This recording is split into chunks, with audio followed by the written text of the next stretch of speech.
Hello everyone, welcome to my YouTube channel. Guys, कैसे हैं आप सभी लोग। मैं उम्मीद करती हूँ आप सभी लोग बहुत अच्छे होंगे और आपकी उत्तराखंड एलटी की तैयारी भी बहुत अच्छी चल रही होगी। दोस्तों, जैसा कि आप जानते हैं, हम यहाँ पर उत्तराखंड एलटी एसएसटी की प्रिपरेशन कर रहे हैं। इसी क्रम में हमारे हिस्ट्री के भी 10 वीडियोस आ चुके हैं। यदि आपने नहीं देखे हैं तो आप जाकर प्लेलिस्ट पर इन वीडियोस को जरूर से देख लें। 10 वीडियो हमारे इकोनॉमिक्स के भी आए हुए हैं, वो भी प्लेलिस्ट पर आपको मिल जाएंगे, तो आप उन्हें भी देखें। तो गाइज, अब हमने यहाँ पर ज्योग्राफी की टेस्ट सीरीज स्टार्ट की हुई है, जिसके अंदर अभी तक 3 वीडियोस आ चुके हैं। यदि आपने नहीं देखे तो आप चैनल की प्लेलिस्ट पर जाकर के देख सकते हैं। आज हमारा ये चौथा वीडियो होगा, जिसके अंदर हम वर्ल्ड ज्योग्राफी के 20 महत्वपूर्ण प्रश्न कवर करेंगे। तो दोस्तों, यदि वीडियो आपको पसंद आए तो जरूर वीडियो को लाइक करें, चैनल पर नए तो सब्सक्राइब करें और अपने दोस्तों को शेयर करें, ताकि उनको भी इन वीडियोस का फायदा मिल सके। तो चलिए स्टार्ट करते हैं। पहला क्वेश्चन है आपका, समताप मंडल के संदर्भ में निम्नलिखित में से कौन सा कथन सही नहीं है। 4 ऑप्शन आपके सामने हैं। ये लगभग 50 किलोमीटर की ऊंचाई तक फैला है। ये परत बादल से लगभग मुक्त होती है। ये मध्य मंडल से ठीक ऊपर होती है। इसमें ओजोन गैस की एक परत होती है। तो दोस्तों, यहाँ पे हमारा राइट आंसर हो जाएगा सी, ये मध्य मंडल के ठीक ऊपर होती है। ये बिल्कुल गलत है, क्योंकि समताप मंडल की यदि हम बात करें तो ये क्षोभ मंडल के ऊपर होती है, ना कि मध्य मंडल के ऊपर। तो तापमान की स्थिति के आधार पर वायुमंडल में 5 मुख्य परतें पाई जाती हैं। सबसे नीचे अगर हम बात करें तो सबसे नीचे आता है क्षोभ मंडल, उसके बाद आता है दोस्तों हमारा समताप मंडल, और फिर आता है हमारा मध्य मंडल, ठीक है, और फिर आता है हमारा आयन मंडल, और सबसे लास्ट में आती है हमारी बाह्य मंडल, ठीक है। तो इस तरह से जो है नीचे से ऊपर की तरफ को हमारी 5 परतें पाई जाती हैं। अगला प्रश्न है, ओजोन परत के प्रतिवर्ष 7% की दर से अपक्षय के कारण उसमें 10 मिलियन वर्ग किलोमीटर आकार का एक बड़ा छिद्र बन गया है। ये छिद्र अवस्थित है आर्कटिक के ऊपर, अंटार्कटिका के ऊपर, ध्रुवों के ऊपर, या फिर अमेरिका और यूरोप के ऊपर। तो यहाँ पे हमारा राइट आंसर हो जाएगा बी, अंटार्कटिका के ऊपर, ठीक है। हमारी जो संपूर्ण पृथ्वी है दोस्तों, इस पर 7 महाद्वीप हैं और 4 महासागर हैं, ठीक है। तो अंटार्कटिका भी हमारा एक महाद्वीप है। ओजोन परत में जो क्षरण हो रहा है दोस्तों, ये सीएफसी में उपस्थित सक्रिय क्लोरीन की वजह से होता है।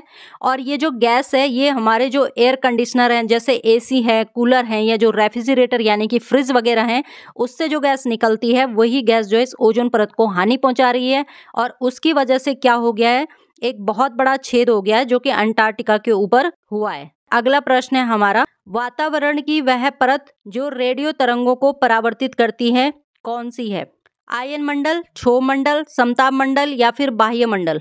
तो दोस्तों, यहाँ पे हमारा राइट आंसर हो जाएगा ए, आयन मंडल, ठीक है। वायुमंडल की वह परत जो रेडियो तरंगों को परावर्तित करने का कार्य करती है, वो है हमारी आयन मंडल। अभी हमने बात करी है कि जो हमारा वायुमंडल है, उसको तापमान की दृष्टि से 5 परतों में बांटा गया है, जिसमें सबसे नीचे आता है दोस्तों हमारा क्षोभ मंडल, उसके बाद आता है हमारा समताप मंडल, फिर मध्य मंडल, फिर आयन मंडल, और सबसे बाहर आता है दोस्तों हमारा बहिर्मंडल, या इसे हम बाह्य मंडल भी बोलते हैं। आयन मंडल क्या है दोस्तों, इस आयन मंडल में ही विद्युत आवेशित कणों की अधिकता होती है। ये भाग कम वायुदाब तथा पराबैंगनी किरणों द्वारा आयनीकृत होता है, ठीक है। आयन मंडल की यदि हम बात करें तो इसमें ऊंचाई के साथ तापमान बढ़ता है। वायुमंडल की इस परत से विभिन्न आवृत्ति की रेडियो तरंगें परावर्तित होती हैं, जिसके फलस्वरूप पृथ्वी पर रेडियो, टेलीविजन, टेलीफोन और रडार आदि की सुविधाएं प्राप्त होती हैं। अगला प्रश्न है हमारा, संचार उपग्रह किस वायुमंडलीय स्तर में स्थित होते हैं। ऑप्शन है हमारे समताप मंडल, आयन मंडल, क्षोभ मंडल, या फिर बहिर्मंडल। तो यहाँ पे भी हमारा राइट आंसर हो जाएगा दोस्तों बी, आयन मंडल। अगला प्रश्न है, वायुमंडल में ओजोन स्तर के अपक्षय का कारण निम्न में से कौन सा रसायन है। ऑप्शन है हमारे sulphur dioxide, carbon dioxide, nitrous oxide, या फिर क्लोरोफ्लोरोकार्बन। तो यहाँ पे हमारा राइट आंसर हो जाएगा डी, क्लोरोफ्लोरोकार्बन। और ये जो गैस होती है दोस्तों, यही हमारी ओजोन परत को नष्ट करने का काम करती है। ओजोन परत में जो क्षरण है, वो सीएफसी में उपस्थित सक्रिय क्लोरीन के कारण होता है। तो ओजोन परत को नष्ट करने वाली गैस जो होती है हमारी सीएफसी है, जो कि एयर कंडीशनर और रेफ्रिजरेटर आदि से निकलती है। तो यहाँ पे हमारा राइट आंसर हो जाएगा डी। अगला प्रश्न है हमारा, रेडियो की लघु तरंगें आयन मंडल की किस परत से परावर्तित होकर धरातल पर आती हैं। डी परत, ई परत, एफ परत, या फिर एस परत। तो यहाँ पे हमारा राइट आंसर हो जाएगा सी, एफ परत। अगला प्रश्न है, ऊपर से नीचे की ओर वायुमंडल की विभिन्न परतों की सीमाओं का कौन सा क्रम सही होगा। यहाँ पे हमारा राइट आंसर हो जाएगा ए, मैग्नेटोपॉज, मेसोपॉज, स्ट्रेटोपॉज और ट्रोपोपॉज। तो यदि हम इसे ऊपर से नीचे की तरफ को लगाएंगे तो ये हमारा इस क्रम में आएगा। सबसे ऊपर आएगा मैग्नेटोपॉज, फिर आएगा मेसोपॉज, फिर आएगा स्ट्रेटोपॉज और फिर सबसे नीचे होगी ट्रोपोपॉज। अगला प्रश्न है हमारा, क्षोभ मंडल वायुमंडल का निचला स्तर है जिसकी ऊंचाई भूमध्य रेखा पर होती है। ऑप्शन है हमारे 10 मील, 9 मील, 6 मील या फिर 4 मील। दोस्तों 10 मील मतलब 16 किलोमीटर के आसपास। अगला प्रश्न है हमारा, मेघ गर्जन वायुमंडल की किस परत में होता है? आयन मंडल, ओजोन मंडल, क्षोभ मंडल या फिर समताप मंडल। तो यहाँ पे हमारा राइट आंसर हो जाएगा सी, क्षोभ मंडल।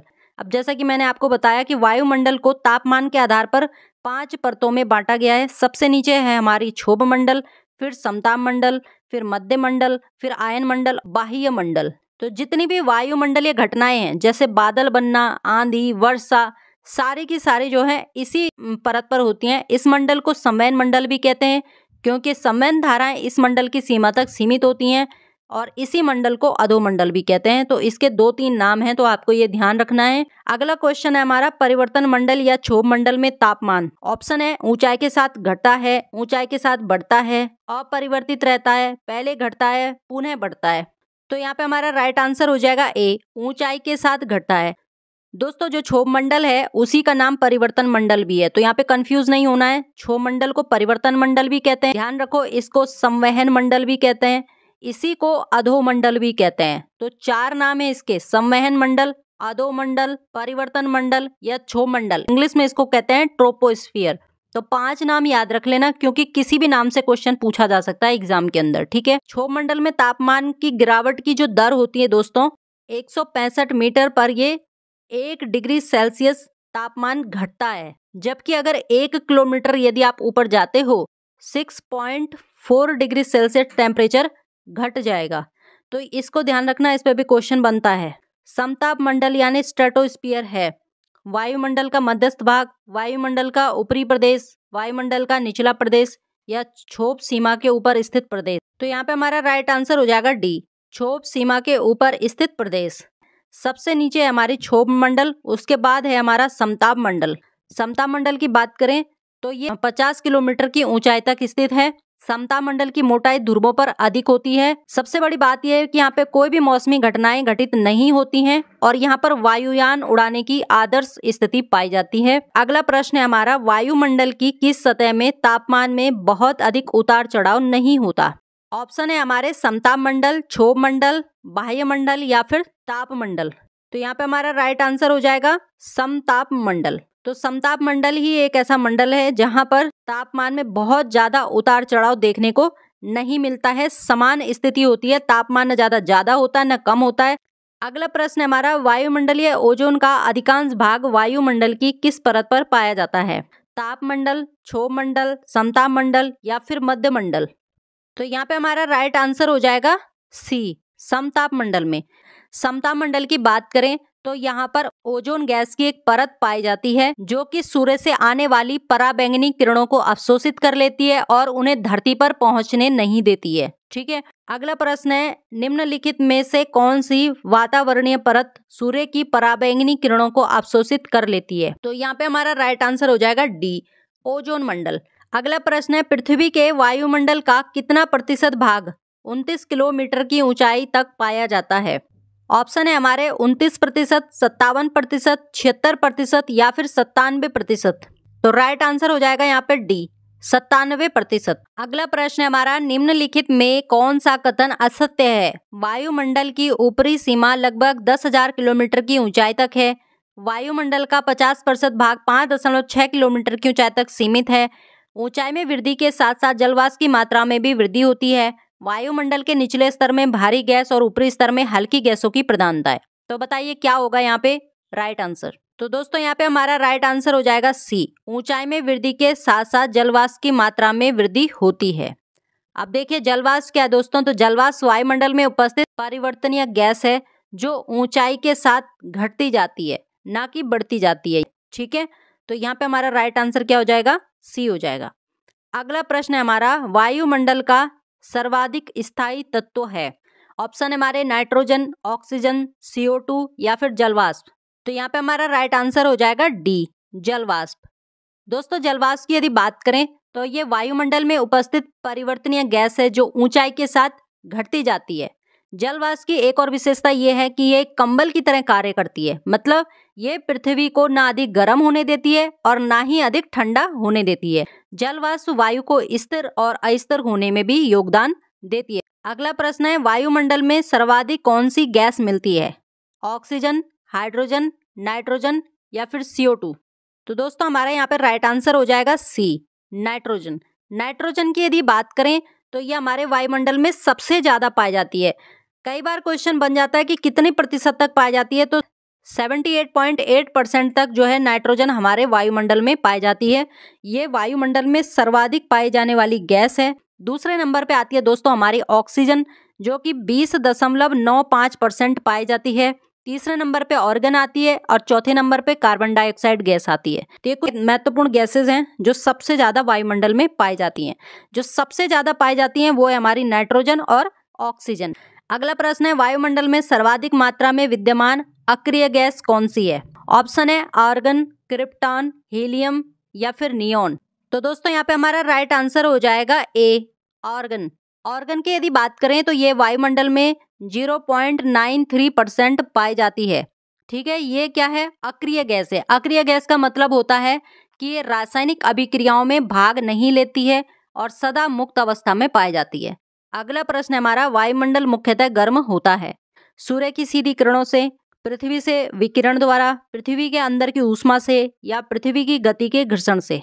तो यहाँ पे हमारा राइट आंसर हो जाएगा बी, पृथ्वी के विकिरण से। लास्ट प्रश्न है हमारा, निम्न में से कौन सा युग्म वायुमंडल की गैसों की बढ़ती मात्रा को दर्शाता है? तो दोस्तों हमारे यहाँ पर राइट आंसर हो जाएगा ए, ओजोन, कार्बन डाइऑक्साइड, ऑक्सीजन और नाइट्रोजन। सबसे कम पाई जाती है ऑक्सीजन, फिर कार्बन डाइऑक्साइड पाई जाती है 0.03, उसके बाद आती है आपकी ऑक्सीजन जो कि आपकी 20.95% है और सबसे ज्यादा है नाइट्रोजन जो कि 78.8% है। तो दोस्तों ये थे आज के हमारे 20 महत्वपूर्ण प्रश्न जो हमने वर्ल्ड ज्योग्राफी के कवर किए हैं। तो मैं उम्मीद करती हूँ कि आपको ये वीडियोस पसंद आ रही होंगी। अगर पसंद आ रही हैं तो प्लीज वीडियो को लाइक करें, चैनल को सब्सक्राइब करें। मिलते हैं अगली वाली वीडियो में, तब तक के लिए बहुत बहुत धन्यवाद।